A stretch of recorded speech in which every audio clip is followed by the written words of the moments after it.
त्या कढईमध्ये ठेवलं आणि त्या कढईमध्ये शरीर ठेवल्यानंतर त्या कढईच्या आजूबाजूनी वेगवेगळ्या प्रकारची सुगंधित लाकडे, मग ते चंदन असेल, साग असेल किंवा आणखीन जी काय असतील वेगवेगळ्या प्रकारची लाकडं ठेवली. एक प्रकारची चितार असली, परंतु त्यांच्या शरीरावर न रचता त्या कढईच्या आजूबाजूला रचली गेली आणि त्यांच्या शरीराला अग्नी देण्याचा प्रयत्न करू राहिले.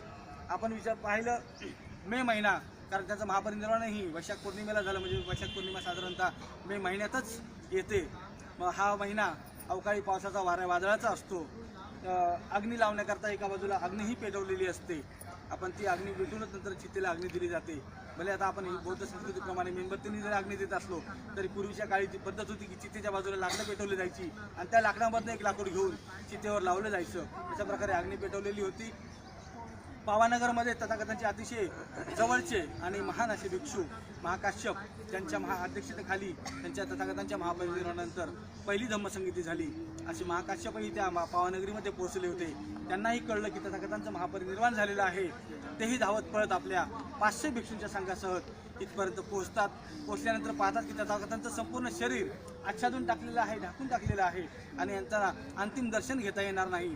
परंतु ते भिक्षू संघाला आणि त्या मल्लांना विनंती करतात की आम्हाला तथागतांचं दर्शन घ्यायचं आहे. ते पायाजवळचे कपडे दूर करतात. त्या पायाजवळ तथागतांच्या पायावर जे त्यांच्या शरीरावर 32 लक्षणं होती, त्या 32 लक्षणापैकी एक लक्षण असं आहे की त्यांच्या दोन्ही पायावर धम्मचक्र असते. तर ते त्या पायाच्या धम्मचक्राचं नमन करतात, दर्शन घेतात 500 भिक्षू. आणि त्याच वेळेस खूप मोठा वारा सुटतो आणि वारा सुटल्यानंतर जी अग्नी बाजूला पेटवलेली असते ती अग्नी उडून तथागतांच्या कढाईमध्ये असलेल्या कपड्यावर पडते. कापूस आणि कपडा पेटायला उन्हाळ्याच्या दिवसामध्ये वेळ लागत नाही. त्यांच्या समोर बनवायची आपोआप आग लागल्यानंतर त्यांच्या शरीराचं संपूर्ण दहन झाल्यानंतर त्यांच्या ज्या अस्थी होतात, ह्या अस्थी या कुशीनाराचे मल्ल काय करतात, सर्व अस्थी एकत्रित करतात आणि एका ठिकाणी नेऊन ठेवतात. त्या ठिकाणी सैनिकाचा पहारा ठेवतात. सैनिकाचा पहारा ठेवून त्या अस्थी कोणालाही द्यायच्या नाही असं म्हणतात. राजा अजातशत्रू, राजा प्रसेनजित, अल्लकप्पाचे उपासक, वैशालीचे लिच्छवी, वैशालीचे वज्जी आणि कुशिनाराचे मल्ल आणि पुन्हा पावाचे मल्ल त्या अस्थींकरता तथागतांकडे येतात. तथागतांना म्हणतात की आम्हाला तथागतांच्या अस्थी हव्यात. मल्लांना सांगतात. कुशिनाराचे मल्ल म्हणतात आम्ही कोणालाही अस्थी देणार नाही. तथागतांचं महापरिनिर्वाण आमच्या राज्यामध्ये झालेलं आहे. तथागतांचं अंतिम संस्कार आमच्या राज्यामध्ये झालेला आहे. तथागतांची अस्थी आमच्या कब्जामध्ये आहेत. आम्ही कोणालाही देणार नाही.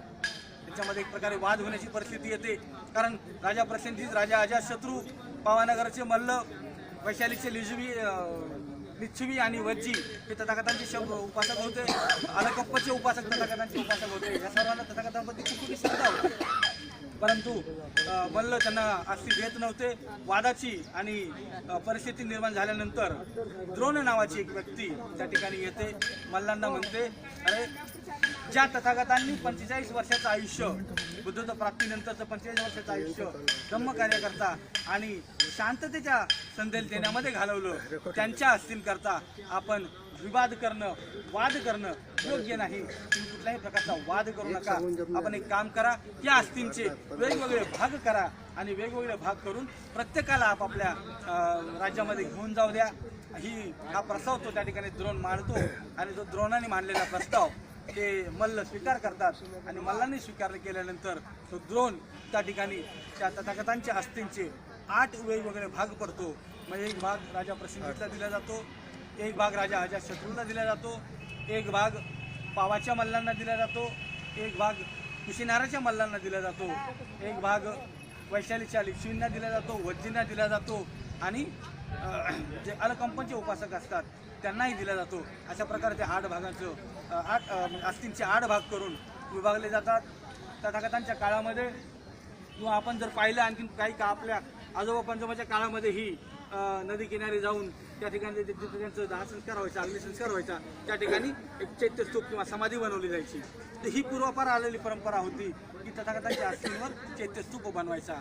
मग त्या चैत्य घेऊन ते प्रत्येक राज्य आपापल्या राज्यांमध्ये गेले आणि त्यांनी तथागतांच्या चैत्यांवर खूप मोठे मोठे स्तूप उभारले. तुम्ही वैशालीला पाहिलं असेल, सारनाथला पाहिलं असेल. या ठिकाणीही तथागतांसमुद्राच्या अस्थी ठेवण्यात आल्या होत्या. मल्लांनी याही ठिकाणी तथागतांची अस्थी ठेवल्या आणि ज्या ठिकाणी तथागतांचं महापरिनिर्वाण झालं त्याही ठिकाणी तथागतांच्या अस्थी ठेवल्या. मग श्रावस्तीला ठेवल्या गेल्या, वैशालीला ठेवल्या गेल्या प्रत्येक ठिकाणी तथागतांच्या अस्थींवर खूप मोठे चैत्य ठेवले गेले, चैत्य स्तूप बनवले गेले लोकांच्या आदराकरता, सन्मानाकरता. याच ठिकाणी महापरिनिर्वाण प्राप्त करण्यापूर्वी तथागत सम्यक संबुद्ध उपदेश करतात. आनंद त्यांना विचारतो, हे तथागता, आपण आम्हाला सोडून जात आहात, आपण आम्हाला सोडून गेल्यानंतर आमचा मार्गदर्शक कोण राहील, आम्हाला कोण शिक्षक देईल, आमचा शासक कोण असेल. त्यावेळेस तथागत म्हणतात की धर्माचा शासक धर्मच असू शकतो, इतर कोणीही असू शकत नाही. तुमचा शासक धम्मच असणार आहे, धम्मच तुमचा शास्त्र असणार आहे, इतर कोणीही नाही. पुन्हा तो प्रश्न करतो की तथागत, आपण गेल्यानंतर आम्ही कोणाची श्रद्धापूर्वक पूजा करावी, आम्ही कोणाची पूजा करावी. तथागत म्हणतात, कोणीही माझ्या पूजा करायची आवश्यकता नाही. जो माझी पूजा करायची असेल तर त्याने मी जो काही धम्म उपदेश केलेला आहे त्या धम्माप्रमाणे आचरण करावं, तो खरी माझी पूजा करेल. रोज सकाळ संध्याकाळ उठून माझ्या नावाने पूजा पाठ करेल, मोमबत्ती अगरबत्ती हार फुलं वाहील आणि अनेक प्रकारचे सूत्र म्हणेल, तो माझी पूजा करणार नाही. तर जो मी सांगितलेला धम्म आहे, मी जो सांगितलेला उपदेश आहे, त्या उपदेशाप्रमाणे जो आचरण करेल तो खरोखर माझी पूजा करेल. आणि पुन्हा म्हणतात की त्यातूनही जर एखाद्या व्यक्तीला तथागतांप्रती श्रद्धा व्यक्त करायची आहे, तथागतांप्रती आदर व्यक्त करायचे आहे, अशा व्यक्तीने लुंबिनी, बुद्धगया, सारनाथ आणि कुशीनगर ही तथागत समजाच्या जीवनातली अतिशय महत्त्वाची गोष्ट. लुंबिनीला त्यांचा जन्म झाला वैशाख पौर्णिमेला, बुद्धगयेला त्यांना ज्ञानप्राप्ती झाली वैशाख पौर्णिमेला, सारनाथला त्यांनी प्रथम धम्मचक्र प्रवर्तित केलं आषाढ पौर्णिमेला, आणि कुशीनगरमध्ये त्यांनी महापरिनिर्वाण प्राप्त केलं वैशाख पौर्णिमेला. अशा ह्या 4 महत्त्वाच्या ठिकाणी एखादी व्यक्ती जाईल, तथागतांप्रती आदर व्यक्त करेल, श्रद्धा व्यक्त करेल, त्या ठिकाणी दर्शन करेल, ती अतिशय महान पुण्य प्राप्त करेल. यदा कदाचित, कारण त्या काळीमध्ये आजच्यासारखी प्रवासाची साधनं नव्हती, लोकांना घोड्यावर किंवा रथांवर, बैलगाड्यांवर प्रवास करायला लागायचा, महिने प्रवासाला लागायचे.